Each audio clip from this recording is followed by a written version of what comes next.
The following is a production of DallasCowboys.com and the Dallas Cowboys Football Club. How about them Cowboys? Yeah! Go Cowboys!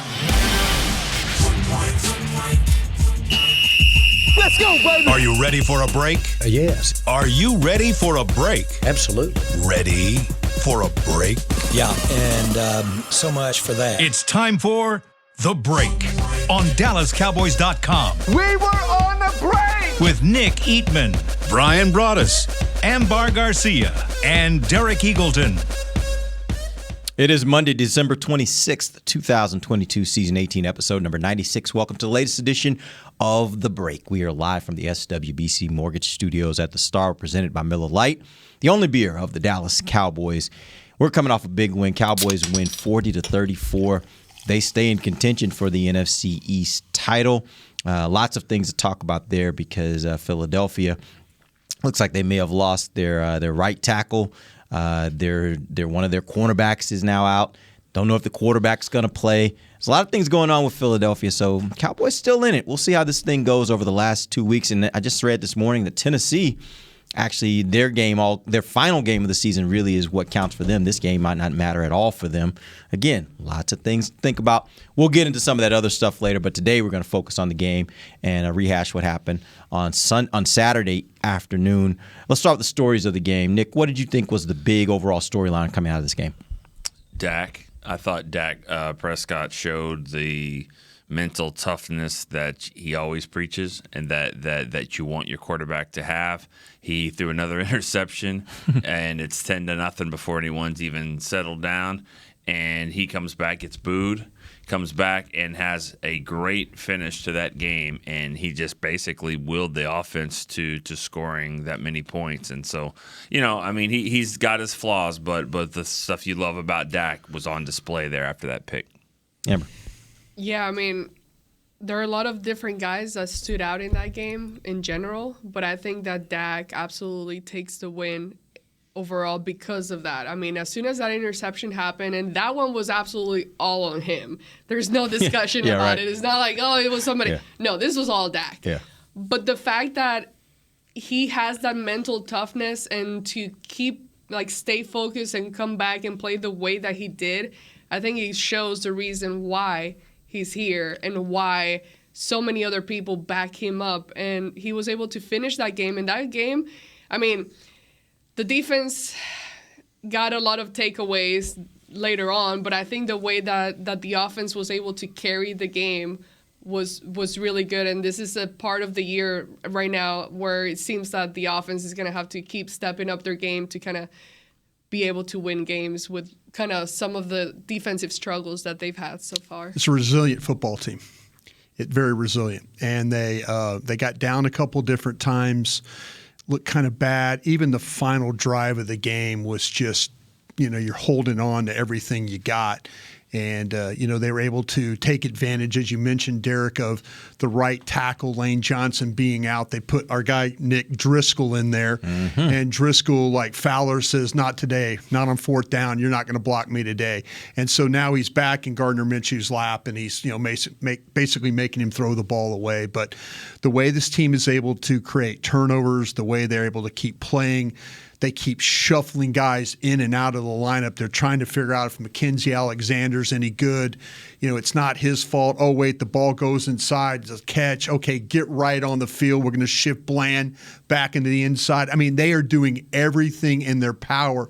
They're taking a guy they've had for, 10 days and throwing him out there at receiver on 3rd and 30 and saying, listen, bro, you go down there as fast as you can. You're going to have to probably beat an all-pro corner to get there. And by the way, the safety's going to turn the wrong way, so just keep running as fast as you can until he turns back around. And then the ball's down the field. You guys were talking about Dak. You're absolutely right about that. It's just a very resilient football team to win that game the other day. It's interesting. They've been talking about resilience as kind of the theme throughout the season. It goes back to training camp when the coach had been talking to them about this term and saying this over and over. And literally week one, they lose their quarterback. And so when you look at this team and what they've been able to do this year, I think resilient is about the best way you can put it for them. Let's talk about a couple moments, because I do think, Brian, you mentioned that last drive, but I think there were the two final drives that the Cowboys had where, in my opinion, Boy, they made some really questionable decisions, and some of those decisions could have cost them. But I wanted to get your opinions. Let's start first. It was following the interception by Deron Bland. Roughly 3:06 left in the fourth quarter. Game's tied 34-34. 1st and 10 at the Philadelphia 34. It's an incomplete pass. They decide to throw the ball. 2nd and 10, they get a 5-yard pass to Brown, so it gets 3rd and 5 at the Philadelphia 29 with 2:28 left in the game. Again, they opt to pass. Incompletion. They end up having to kick a 48-yard field goal. They do take the lead 37-34, but they leave 2:24 on the clock. Nick, and you and I were talking about it in the press box. What were your thoughts in that moment? Because going back to last week, the coach said we were trying to be aggressive. We wanted to go ahead and win the game.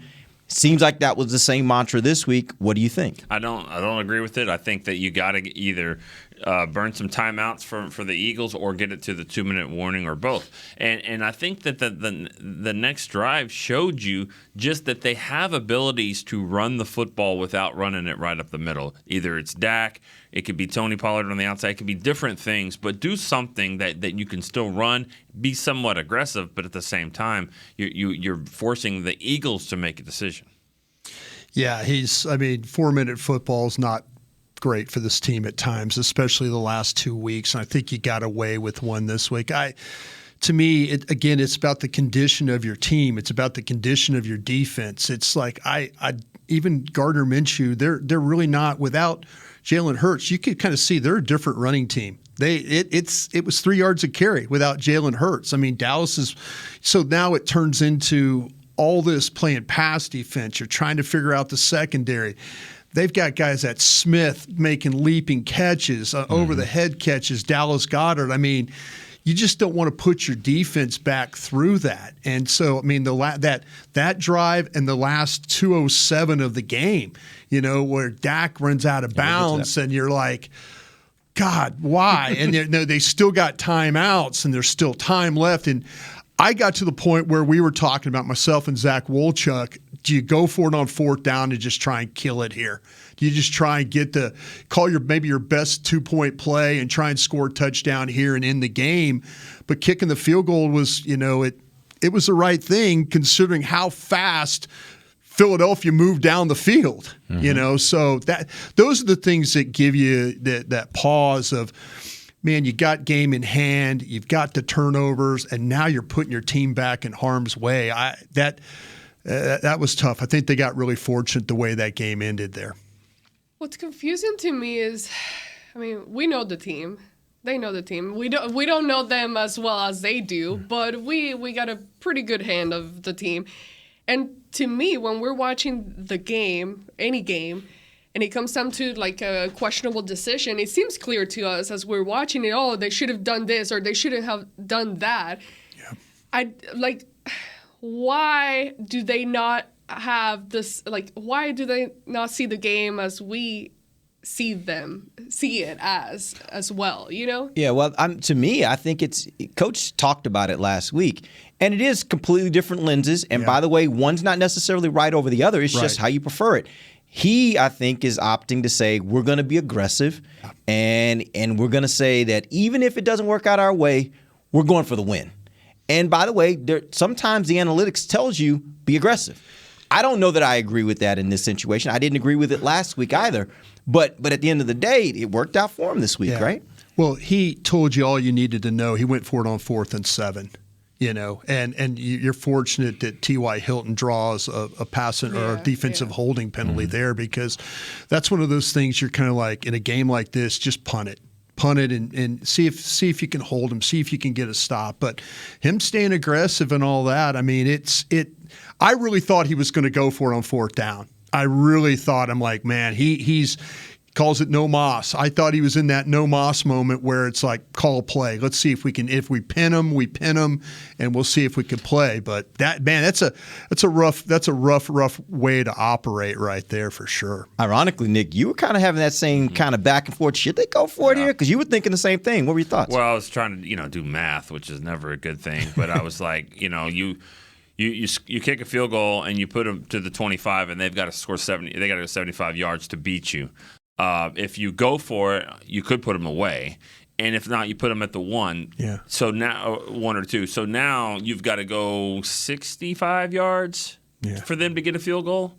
And they're pinned back, and their play calling is not going to be the same play calling. It just can't. I mean, especially when you right tackle the way he is. Compromised. I mean, that's a safety if you hold in the end zone. So it's going to be quick, and I think that it'll take them a little longer to get there. So yeah, I was thinking maybe just try to put it away. If you would have pinned, you think about pinning them if they have no timeouts. Yeah, right. That's the thing. That's all those, yeah. When I was going through it in my mind, and I try and play these games like, okay, how would to me the best that ever was the Bill Parcells. Parcells had a guy named Ray Hanley that was responsible, in the Giants days, the Super Bowl days, where Ray, click over. Ray, how many do I need? How many first down? You need one, coach. You need one first down, and you can carry it, And so you're talking through all this stuff.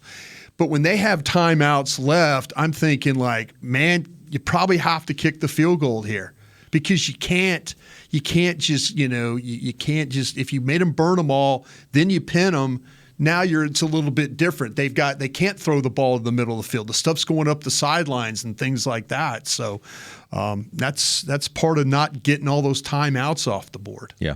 And you look at that following drive there where it was after the fumble recovery. So they'd gotten the field goal, they'd taken the lead. 2:07 they get a fumble. left, they get a fumble. 2:07's left. They got a 3-point lead. And then on 1st and 19, great run by Dak. Yeah. Dak runs out of bounds. Yeah. Gives them the timeout, basically stopping the clock there. Right. And then you get to a situation where it's 1st and goal, and Dallas opts to throw instead of run. Yeah. They get a negative 9 yards on a sack. And it just kind of, to me, I'm looking at that and I'm thinking, that's 1st and goal at the 5. Why are you not running the ball? Yeah. I mean, do you guys think that in some of these instances, maybe they're just not? I'm okay with throwing it because it's 1 second to go. It doesn't matter. It doesn't matter if it's incomplete. Because it's close there to the 2-minute warning. But don't take a 9-yard sack. I mean, I felt like Dak was thinking about last week and being like, oh, I should have taken a sack or whatever. Yeah. No, just throw it. Don't give 9 yards because they probably score a touchdown if 2nd down or 3rd down, maybe 4th down at that point. Yeah. It was hard to get back through there. So I think he just had a mental lapse there, those 2 plays. 2 plays. Yeah, that's also my thought, though. I agree with you. It didn't matter to throw or pass in that instance. But the way I look at it is your running game with Zeke Elliott, you can pick up those short yards. Even if on that run he picks up 2. And now you're 2nd and goal at the 3. I think at that point, I'm just continuing to pound the ball. I already have a 3-point lead. Yeah. My goal at that point is to take all the timeouts and to bleed the clock as much as I can. And if I got to kick a field goal, great, but I'm going to leave them in as worst a position as possible. Right. Yeah.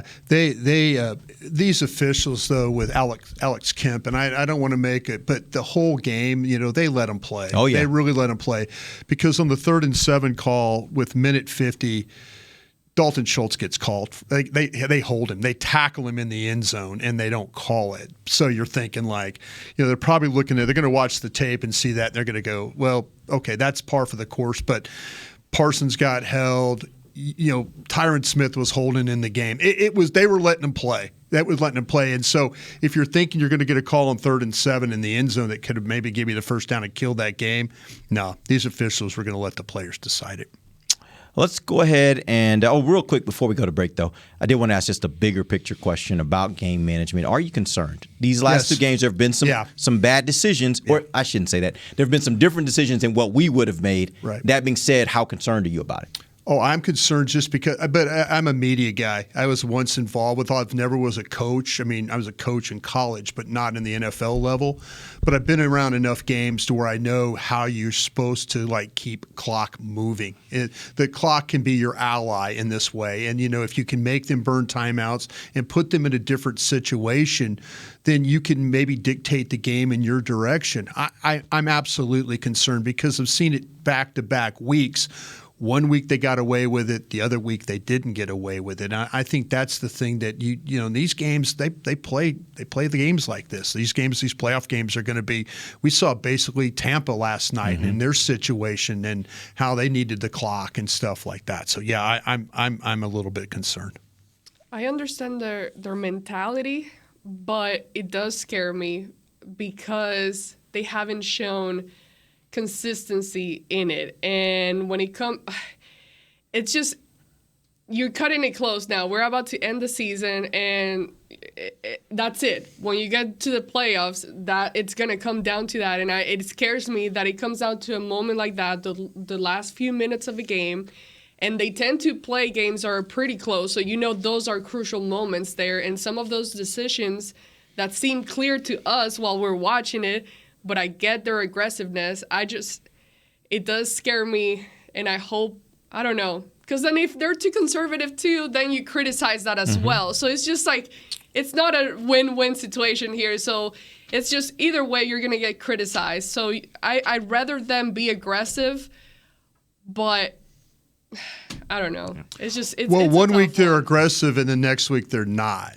That's kind of, it's funny because, goes down to they went the 3rd and 10. Yeah. Like I say, I'm surprised he didn't go for it on 4th down. I think the only reason he didn't go for it on 4th down because they had that timeout left. But you could have gotten rid of that by the way you sequenced your plays. You could have made them burn their timeout. I think there's a way to be aggressive, but also be a little smarter about it. Nick? No, I'm not really concerned. I think I think a lot of times we look at clock management when it's bad. And I think there's a lot of times that just when it goes, like in Houston game, you go down, you score 25 seconds to go, whatever. I think a lot of times it's pretty good. I'm not too worried about it, but yeah, like Amber said, it is a balance of being like, I want to be aggressive.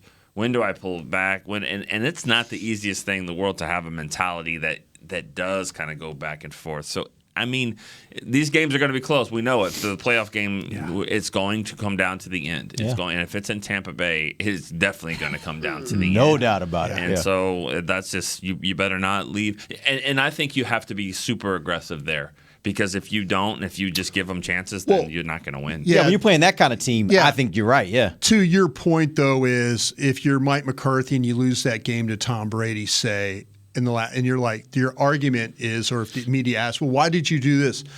We're playing against Tom Brady. Right. History will tell you that man is going to do it. 50% of his career has been played in Super Bowls.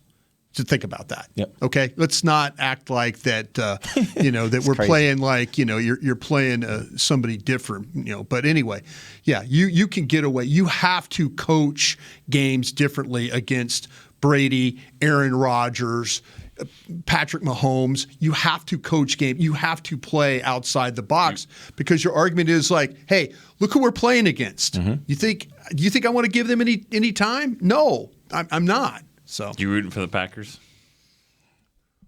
Yes. I am too. Yeah. Get in. I would love for there to be teams below us in the seeding who are good teams or teams that can knock bigger teams off. I mean, I would Aaron love Rodgers that. could go to Yeah, I Minnesota would or love San that. Francisco and beat somebody. Well, the thing about it is, though, to me, I think the Commanders are that team. I The agree. Commanders.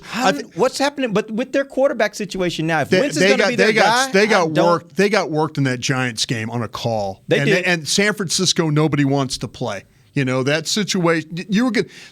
You get the win against the Giants. Put yourself in what the position the Giants are in right now. They lost last week. So that, if you're the Commanders, got the 8 wins. You're probably going to go lose to San Francisco. Yeah. You're probably going to lose. They just did. But that's the thing about it is now, to me, the Commanders are the team that could beat Philadelphia. They did it. They went to Philadelphia and won a game. So I'm thinking, beat Minnesota. Go be the lower seed. Go win the game at Philadelphia. I think that That's makes a kinda what ton I of was sense thinking. if Wentz isn't the quarterback. But it looks like they're going back to Wentz. I don't think they are. You don't think they're going to stay with him? I don't think they're going back to win. Did they? Well, they went back to him in this last game. I know, but they made it seem like, or at least what I've been Rivera reading, was don't read this. Like he was kind of like, if they go back to him, I have no. No, they won't. they won't go back to They Wentz. stick with that. They won't go back to Wentz. They absolutely will not. This And- other guy's better. He's a better quarterback. For whatever reason, they respond to him. Like, The he's team better for responds to that him. team. Yeah. But you're right. The way the thing about Packers, I don't trust them on defense. Yeah. And even though they played well against Miami yesterday, Miami was just Miami kept Tua was throwing just the what was ball he to doing him. yesterday? I don't know what that was about there in that last Tua little bit of the throwing game. to you. Yeah. We're going to take the final break. First break. When we come back, we're going to talk a little bit about the offense, dive into the running game, and talk a little bit about T.Y. Hilton. He provided something for this team that maybe they haven't had to this point. We'll talk about that when we come back. DallasCowboys.com radio. Todd thought it would be secure to jog in the cheetah savanna. Todd believed the big cat repellent he bought online was reliable. And now, Todd is trying to be faster than this cheetah that can run 80 miles per hour. But the good news is, Todd has AT&T 5G that is fast, reliable, and secure. And he learned the best thing to do is stop running and toss her the backpack with the beef stew. AT&T 5G. Fast, reliable, secure. It's not complicated. 5G requires compatible plan and device. 5G may not be available in your area. See att.com/5G for you for details. What do you call a group of grown men and women with their faces painted silver and blue who get together every week to share a 3-hour-long ritual of jumping, singing, and toasting Miller Lite in 10-gallon hats while yelling, "How about them Cowboys?" You call it Miller Time in Dallas. Here's to the Cowboys. Here's to the original light beer. It's Miller Time. Celebrate responsibly. 2021 Miller Brewing Company, Fort Worth, Texas.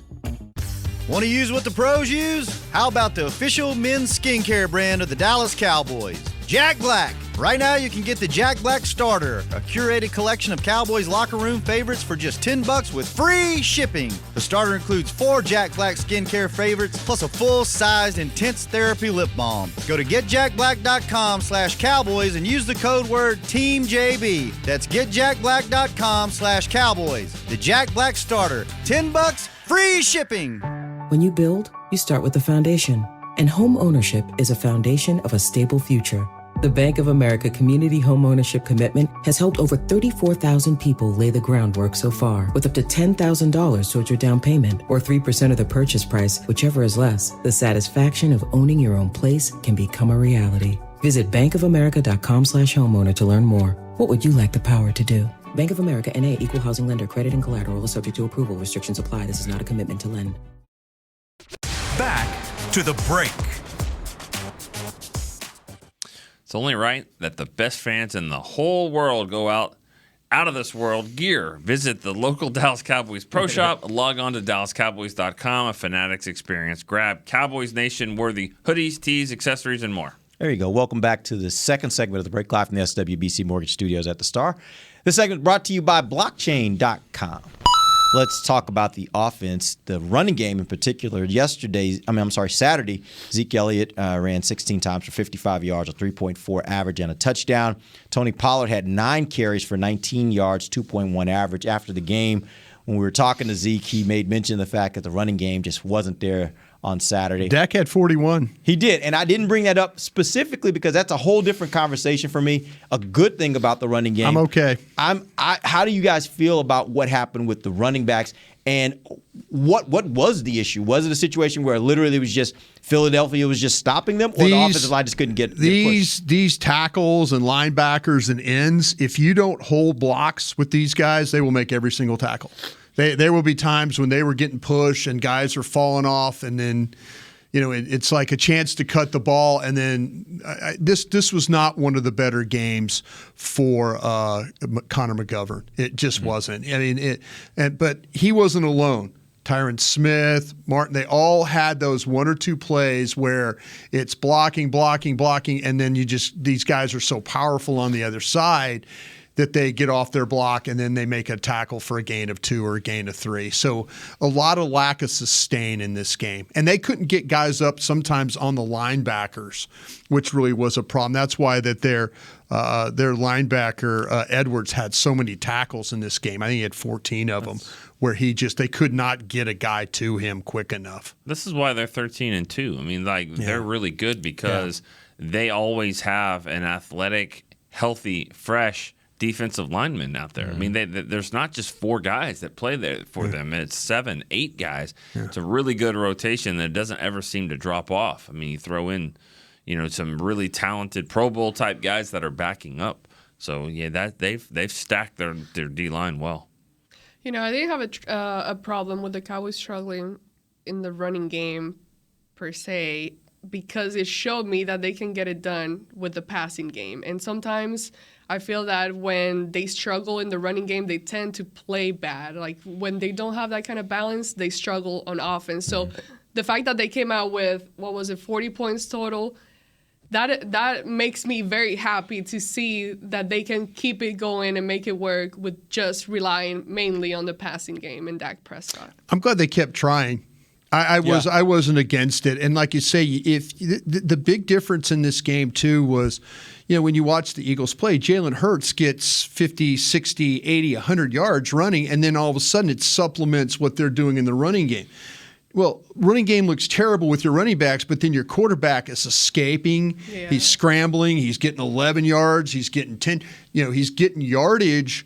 On the final drive, he's getting yardage on that play. I'm fine with that. Just keep after it. Just don't complete. I think there was an administration before that might have just abandoned this thing and said, okay, we got to throw it every down now. And then you might have been fine, but you also might have been in a situation where your quarterback's getting hit like he did and the ball's flying up in the air. And luckily, Biotis just rips it out of the guy's hands on the ground so you don't have a turnover at midfield. That's the play of the game. Yeah. You don't get that, you do not win. Yeah. Literally, Tyron Smith, they both tackles get beat and the ball's flying in the air and you're like going, this is not good. And Tyler Biotis on the ground just rips it out of the guy's hands. But you keep putting Dak back there passing against this defensive line. I would rather just keep trying to run 2, 3, 4 yards a shot. That 4th and 1 play was really creative too. But what they did with the, putting the tight end right there, like they were going to run it off tackle or run it inside, because you get collapse and then all of a sudden now you got 4 guys blocking 2, and now the ball's out the sideline. Yeah. So it's creative ways of running the football when you have to and it's not going well. Yeah, I really liked that play because a lot of times they bring these tight ends. They're like, all right, Jumbo, our beef against yours, and it's not good enough. But those tight ends, McEwen, Hendershot, Ferguson, they're leaping over into the kettles. I mean, they're athletic. They can move like that, and that is a good play for them because they got them on the move. Yeah, that touchdown with Zeke, how they blocked. That was freaking beautiful. The way that was so clean. They mowed over the Eagles. Clean. Yeah. They opened that hole perfectly for Zeke. So and those were those 2 tight ends doing the job there. Jason Peters? Yes. His only play of the game. Yeah. Comes in. And they could have got him for illegal motion. Oh, what'd he do? He was kind of leaned a little bit. He was kind of got down in a 4-point stance and he lost his balance. Oh. And he went forward as the ball was basically being snapped. Oh gosh. Billy Bob did that in Varsity Blues. He did, yeah. He just rolled that could be a problem. He had a concussion, so that was it. A little different. A little different. Yeah. All right. Let's talk about T.Y. Hilton. 52-yard reception on 3rd and 30. Everything about that is just ridiculous. Drew a defensive holding on 4th and 7 too. Yeah. I will say this, and I looked at the game. I went back and watched that play after the game because there was a lot of talk from the Eagles fans about that play. And Darius Slay even said something about it, basically saying if you don't know football, don't comment. He blamed Joseph. Basically, what he was saying was that Joseph Scott. He was in zone coverage, and it looked like he did have zone coverage there, and didn't necessarily. It wasn't a cover 4. It looked like it was kind of cover 2. And he just kind of was gonna be there a little closer in. And then the safety was supposed to get over. Yeah. If that's the case, it was just a great play. I mean, just a great call because in cover 2, that is a part in the zone where you can actually, if you can hit them before that safety can get over there, you can get a big play on the outside. I don't know if Darius Slay was necessarily the culprit. Either way, great play for the Dallas Cowboys.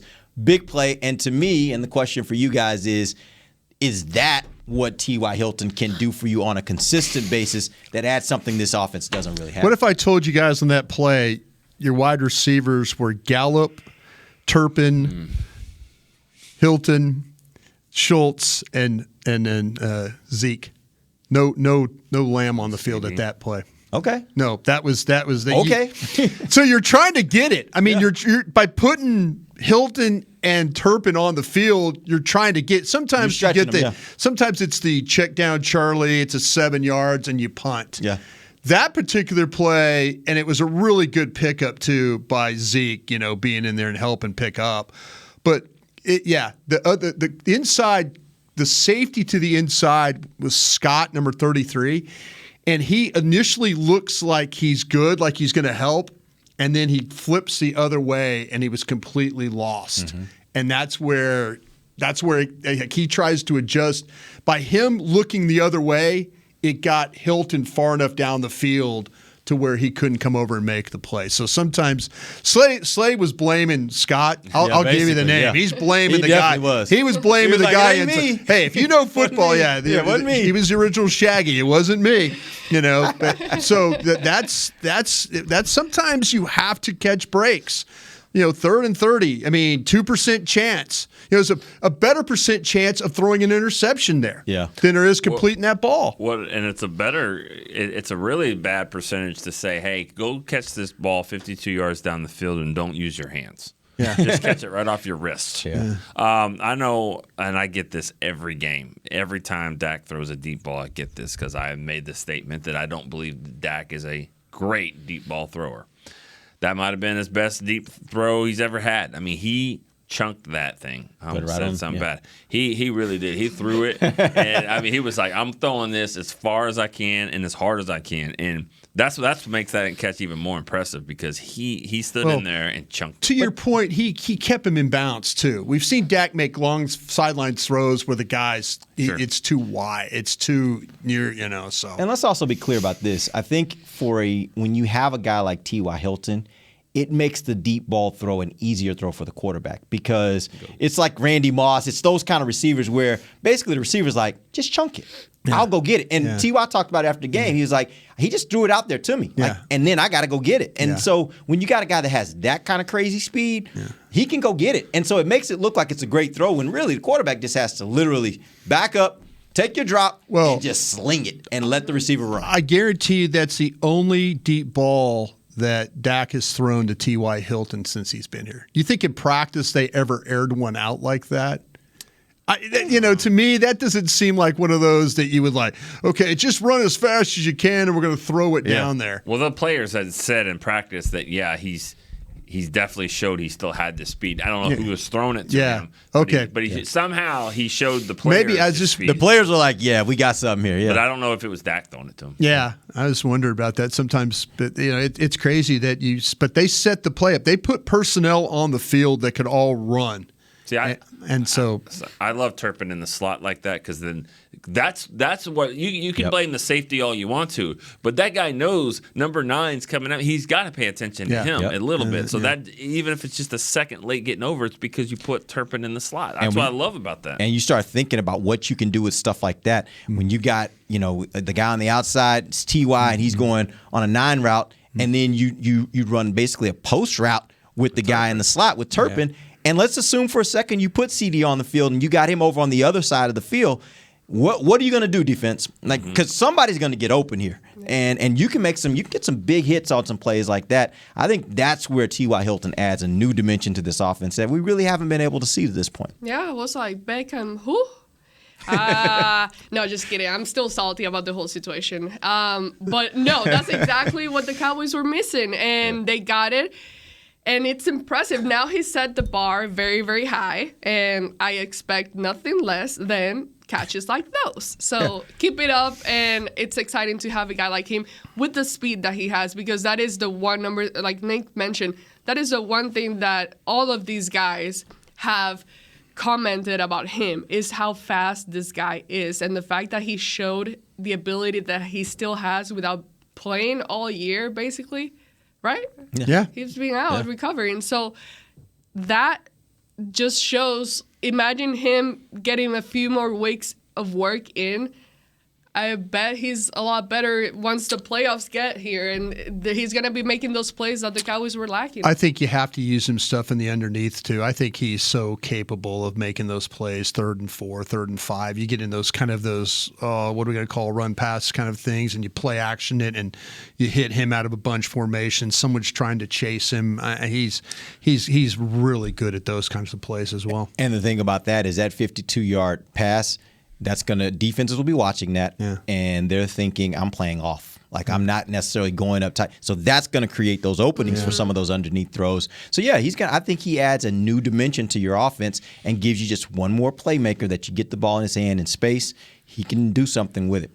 It's always funny because Broadus was like, hey, who's going to make a play on 3rd and 4 for you? And I was just like, well, 3rd and 30, you know who's going to do it, 3rd and 30. I mean, I sit next to Todd Archer from the ESPN, and he charts every play. And the guy had announced 3rd and 30, and he goes, the Cowboys are 7 of 15 on 3rd downs. And he goes, I'm just going to write 7 and 16 right now because they're not getting this. And it's usually check down Charlie, like you said, Schultz for 8. No.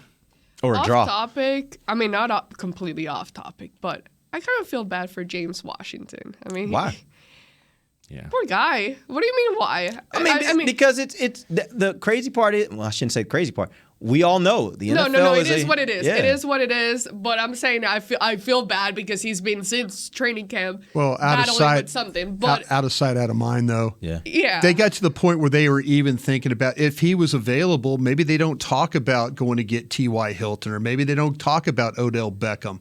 But they kind of realized that, man, we need something here, and it's really out of sight, out of mind. I mean, it's unfortunate he breaks his foot. Yeah. And they were to the point where, well, he's ready, but they were not interested. I mean, they were thinking something completely different from him.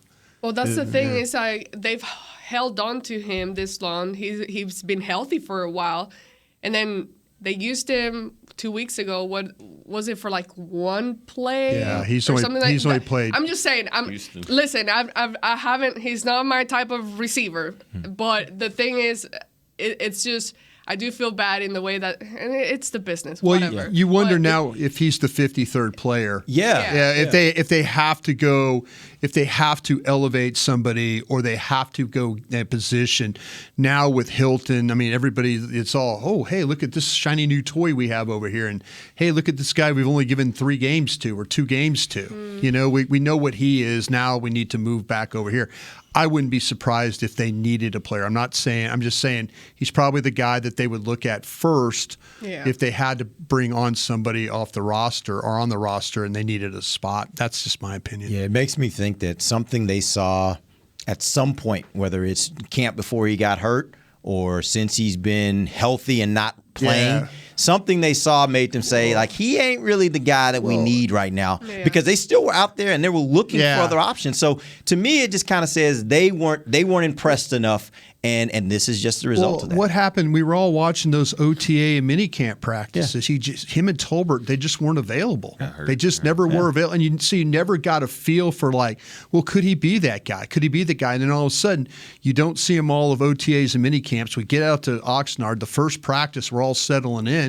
He breaks his foot, and now we're like, well, what do you have in this guy? And everybody was asking Stephen Jones and them at the media party, hey, you have to go get a guy. And they're like, no, we're cool. Well, what do they eventually have to do? They went and got a guy. Yeah. They went and they were talking about Odell Beckham, and then they went and got this guy. All right, we're going to take our final break. We'll come back. Let's flip to the defensive side of the ball, talk a little bit about that. We'll do that and come back. When we come back, DallasCowboys.com radio. The season is finally here. For months, we've been gearing up to win. Now it's time for the team that performs on any field, United Ag and Turf. With John Deere Zero Turns for mowing, compact tractors for loading, mini excavators for digging, Gator utility vehicles for hauling, implements for grading, hay tools for baling. United Ag and Turf, for winning.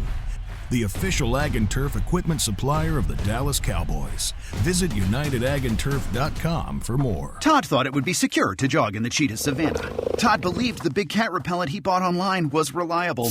And now, Todd is trying to be faster than this cheetah that can run 80 miles per hour. But the good news is, Todd has AT&T 5G that is fast, reliable, and secure.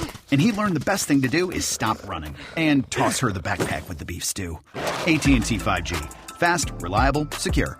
It's not complicated. 5G requires compatible plan and device. 5G may not be available in your area. See att.com/5G for you for details. This sweet! Did you get to work on time? Yeah, but I just realized it's Sunday. Little Sweet says head on home. Dr. Pepper's on its way. So sweet, unique. Baby, there's nothing better. I bet you've probably done something that deserves a Dr. Pepper. Did you invest your nest egg in an NFT? Yeah, and I don't even know what that is. It's a non-fungible token. Everyone's done something that deserves a Dr. Pepper. When you build, you start with the foundation. And home ownership is a foundation of a stable future.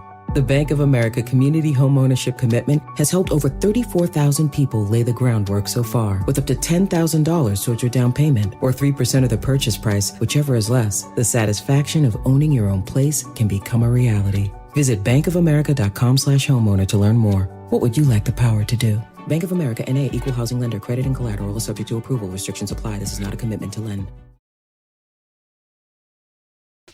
Back to the break.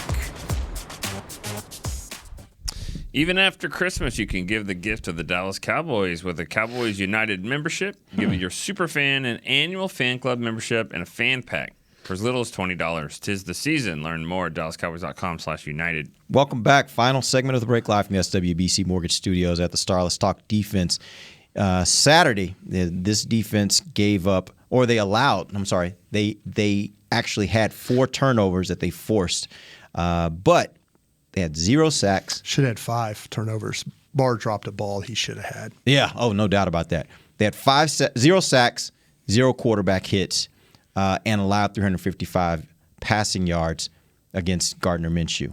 So give me your thoughts on this defense after watching that game. I'll tell you what. That ball, they would get into their twist stunts, and the ball was gone. That's how fast it was going in this game. And teams have figured that out. Don't let this team pass rush you. And it doesn't matter. You can move Parsons around and stuff like that. There was some pressure. Minshew was having to move around. He made some incredible throws playing backwards.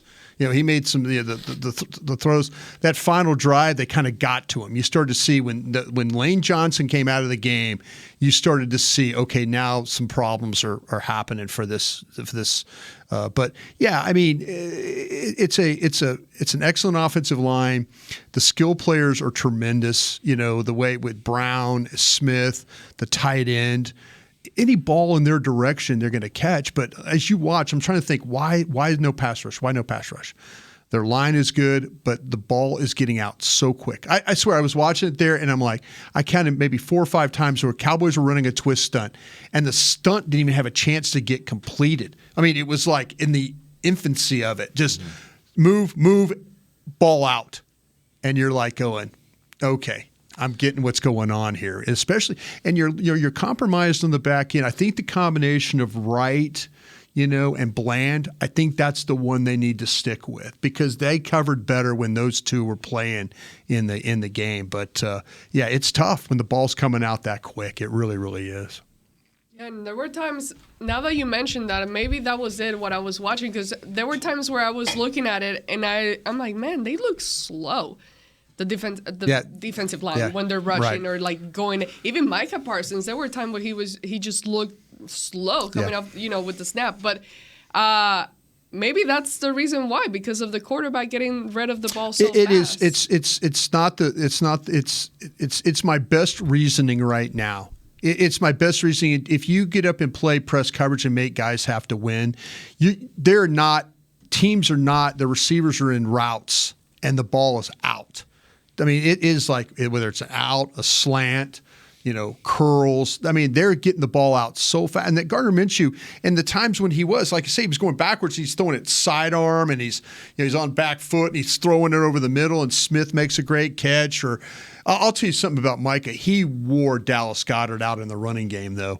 Dallas Goedert didn't block him one time in the running game. There were several times where he was just, slant coming in, working around him. But, that's the pass rush. Yeah, it's something you have to get. But if you can't hold up, it's hand in hand.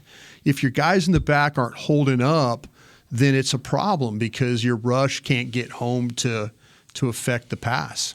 Yeah, I mean, I think that it does come down to these corners as well. When you're facing these receivers that are playmakers, I mean, Devontae Smith, A.J. Brown, they're playmakers, so get the ball to them quickly, and that's where the advantage is. Not everybody obviously has those two guys, but Jacksonville had some enough to throw it quickly, and I think it just comes down to the cornerbacks playing, it's got to be the scheme, but the cornerbacks playing close to the line of scrimmage and making the tackle. Yeah. Because if you could do that, and then even that is going to be a minimal 2-3 yard gain. It's still going to put them in 3rd and long some of the time. So I think it still comes down to the cornerbacks and the cornerbacks making tackles on the outside. Well, the Cowboys aren't getting any penalties either, too. They're not getting any holding calls, and they got some calls early in the year. You got some holdings, and they set teams back. They're just not getting those calls that they were earlier in the year, too. Let me say something about Nahshon Wright. He to me, is very impressive with the fact that he's a smart player. Mm-hmm. Like, you can tell he did some things the last 2 games. You can just see a guy that's a young player that knows the rules, understands. He knows if I hit him, if I just make contact before he goes out of bounds, that clock's going to keep going. He's making the move. Yeah. Last week against Jacksonville, the guy makes a catch on the ground. He lets him get up and then tackle him. More seconds, more time. Yeah. Not saying about anybody else. I'm just saying he is a smart young football player. Yeah. He's got size. He might be too tall to play the position, but he handles it pretty well. Well, I will say this, and I mentioned this to you in the game as well. It was a similar thing from the standpoint of him providing run support. He's a really good tackler out there on the outside. They're better. Talking about that. They're better with Wilson and Bland and those guys playing in the second. You got Curse. Heck, they put four safeties out there on the field one time. Mm-hmm. You know, I'm trying to mix some things up and try and help, but you got corners that can make up. If 7 is not always interested in tackling, the other dudes in that secondary are. And I think that helps you. Would you in the offseason, would you entertain the thought about Israel Mukuamu as a corner? You've been saying that since camp. I wouldn't be against it because I think they gotta think about their cornerback position because after next year they may not have Brown, they may not have Lewis. So I think they got to start thinking about like where's his best. And you got enough safeties. I mean, you got enough safeties. Maybe it is a thought. Well, Donovan Wilson is a free agent, so that's not going to be. I'm thinking they're re-signing him, right? Well, I don't know. I think you do bring back Joseph. That's just me. I tweeted this out earlier. I think he's your special teams guy now, but I think you give him one more run. People saying he's a bust and all that. I know, but to me, it's just that's where he drew the most penalties. Just on special teams. Just give it a go. Give it. And at this point, I will say this, Brian. You give it a go, and he busts again in the preseason, then you could just move on. Or maybe maybe he becomes your Godwin or Goodwin, whatever. Like Goodwin is the special team CJ Goodwin guy.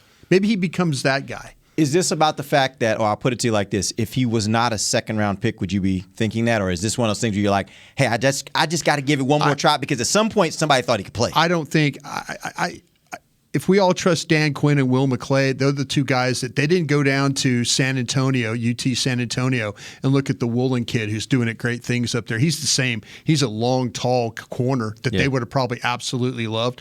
Woolen is a Pro Bowl player at Seattle. They went to a workout in Lexington, Kentucky. I'm going to be willing to give them the benefit of the doubt in this way, that if you think that this guy could play, we'll give him one more year and go from there. If it doesn't work, we'll move on.